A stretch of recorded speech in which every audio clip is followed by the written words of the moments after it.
So this is Kyle Rayner Green Lantern. So you have the giant missiles coming off. Now this piece right here was very challenging. The XM video shows them putting it in, but they put it in very quickly and easily. And I did not find that to be the case. I found it to be kind of challenging in line. There's a magnet right in the forearm,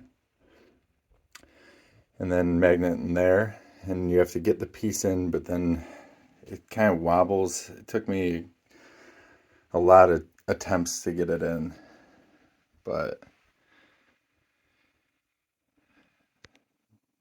I wish this piece had not been so neon green. A little more translucent would have been nice, but it fits the rest of the aesthetic because you have the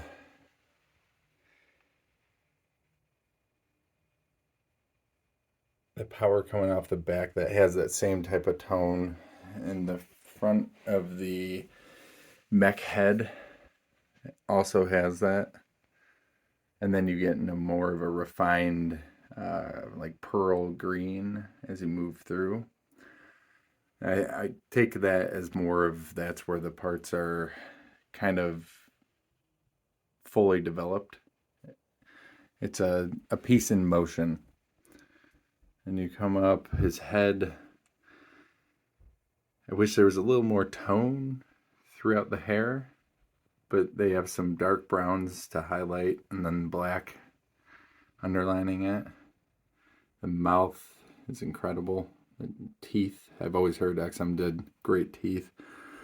It's the case on this one. And then this arm comes off. Assembly was pretty easy. The only thing is the box is enormous. And a couple pieces, and you got to put the smoke on first.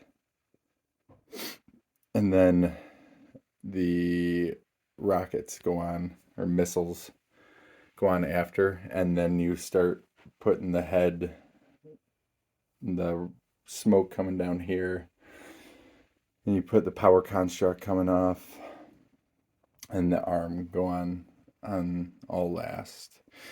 One thing I really love about this statue is the fact that when it's photographed, as you can see through here, when it's photographed and when you take a picture, and a little bit when you see it in person, the tones really separate. It just gives it a really nice look. But each missile is solid. I do have some concerns of leaning over time because they are so solid.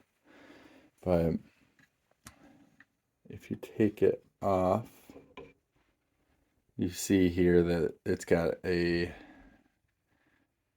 exceptionally large key and peg. So hopefully that will take care of any possible leaning that could happen over time. It's very heavy. The whole statue, I think, shipped was 81 pounds. The box is pretty heavy, but this is still a sizable piece. You got great definition in the back. His foot pegs in very easily. There's a spot for the back of his foot to kind of lodge into. There's the ring. I think the face is excellent. The shadowing is excellent. The mech looks amazing. It really tells a story. That's what I like about this one. That's what I love about pieces in general.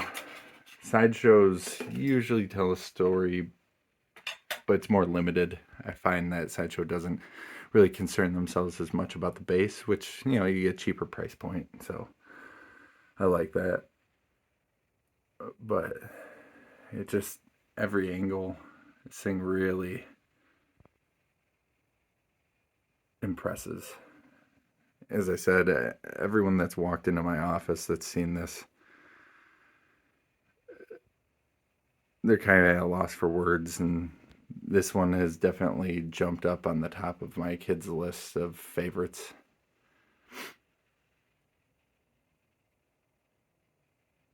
And it's cool that it's Kyle Rayner. I, growing up reading Green Lantern in the 90s, Kyle Rayner quickly became one of my favorites. It's pretty much between him and John Stewart, and I missed out on the John Stewart Green Lantern piece from Sideshow, and so I decided to go with this one, and it did not disappoint. And it's my first XM piece.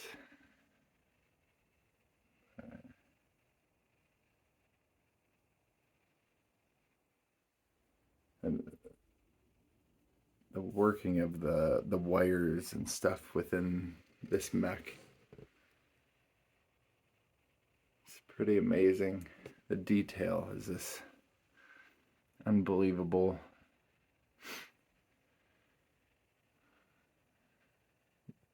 The only real issue I had, other than struggling to get this part in, and there's still a little bit of a gap, but yeah, you're trying to match two pieces up. It's going to be very challenging not to have a gap. But on the left shoulder, there's a little bit of green, a little bit of dust. The unboxing was really not bad, and I'm going to be pairing this piece with my Justice League collection.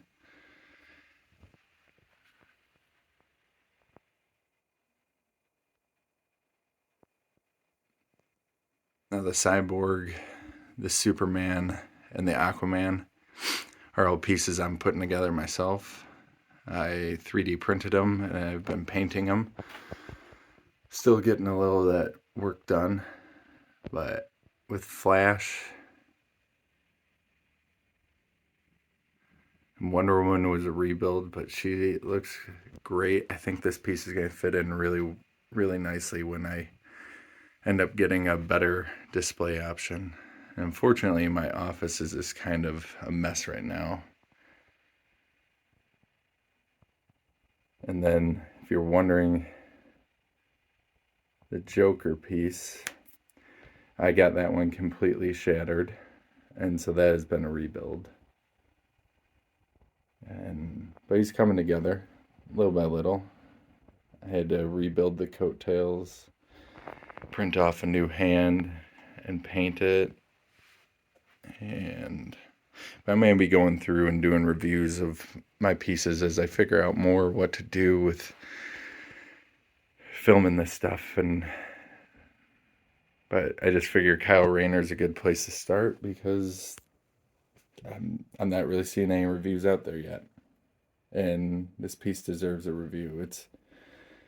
It really is spectacular. It photographs well. It just looks amazing in the collection.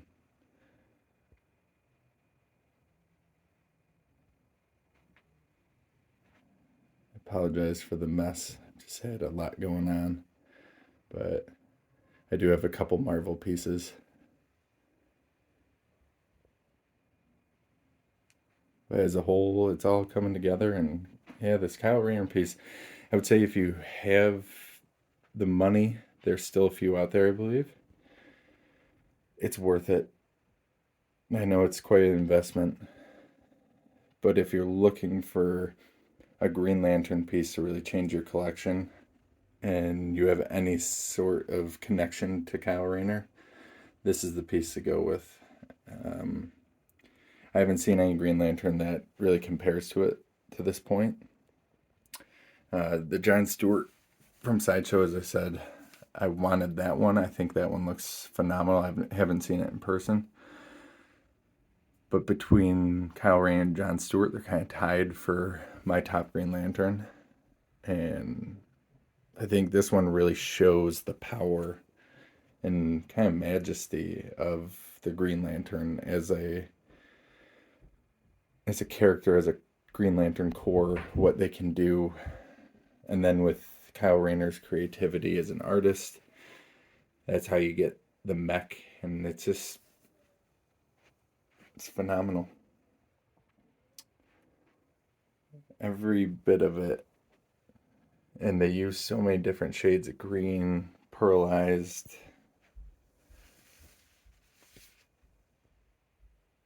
It's pretty phenomenal.